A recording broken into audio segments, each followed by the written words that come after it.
Marami nga ang nalungkot sa hiwalayan ni Kathryn Bernardo at Daniel Padilla o mas kilala natin bilang Kathniel. At isa na ako doon.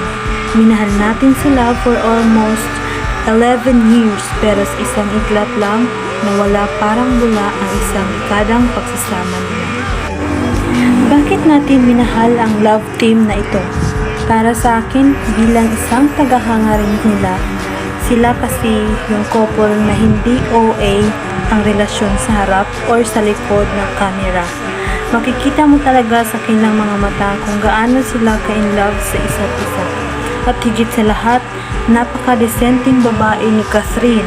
Sumikat siya na walang pinapakitang kalaswaan at napakagaling na actress. Kahit saang anggulo mo tignan, napaka-perfect niyang babae. Swerte na sana ni Deej dahil meron siyang Kathryn Bernardo sa buhay niya. Ano pa ba ang kulang? Na kay Kathryn na ang lahat ng katangian ng isang babae. Ganon ba talaga kayo mga lalaki na kahit gaano pa ka-perfect ng nobya ninyo, hahanap at hahanap kayo ng paraan para idahilan kung bakit kayo nag-cheat?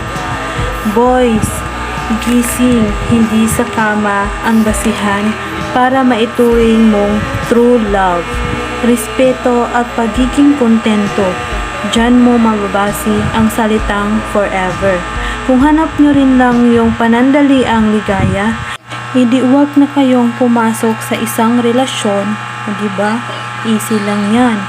Kasi kung pumasok kayo sa isang relasyon pero hindi mo naman kayang paninigan, hindi lang ikaw ang masasaktan. Mas masasaktan yung taong na-involve tapos wala namang kasiguraduhan. What an innocent girl and a strong woman. Hindi mo deserve to miss Kath. Yung sakit at hirap na pinagdaanan mo ngayon is not your loss, it's him. Malalagpasan mo din yan, Miss Kath. Isa lang ang manawala sa'yo. Mas marami pa ang nagmamahal at handang sumuporta sa iyo at sa buhay mo. Magpakatatag ka. Itong video na ito ay bagong upload ng isang netizen kung saan magkasama na ang dalawa. At nung nakaraang araw ay ibinalita na itong si Deej sumunod sa Amerika para makita at makasama si Kathryn. Siguro nagsisisi na ito sa mga pinagagawa niya. At na-realize niya siguro kung ano ang malaking nawala sa buhay niya. Ganun naman talaga eh. Nasa huli ang pagsisisi. Mga langga, bago sana magloko, isipin mo na ng paulit-ulit kung ano ang kapalit.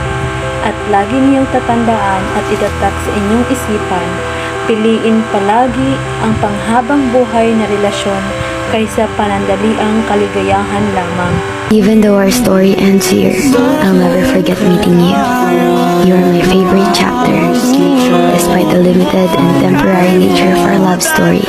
And even if I was only a chapter in your book, you are and will always be my favorite book in the world. Ang tanong ng karamihan, for comeback na ba ang Kathniel at ituloy ang 11 years na nasimulan? Kathniel na lang ulit.